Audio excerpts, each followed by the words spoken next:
Che ci sia stata qualche questione soprattutto di natura personale, insomma, è più che evidente ed è emersa anche con la costituzione di questo nuovo gruppo in maggioranza consigliare. È ufficialmente per motivi personali, ufficiosamente per tornare ad un quieto vivere, che il sindaco Marcona ha deciso di reimpestare la giunta con il già segretario generale del comune e della provincia Agostino Battaglia.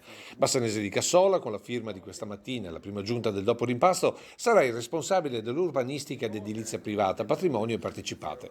Con l'occasione Marcona ha anche riassegnato i referati. Entusiasta ma anche un po' preoccupato il neoassessore, in particolare per l'urbanistica. Perché è quella più programmatoria, anche se è la materia fra quelle assegnate che più mi piace, perché l'ho svolta parecchie volte da dirigente e veramente guarda il futuro. Una sfida per certi versi, in particolare per alcuni buchi neri della città. Se le dico Fervet?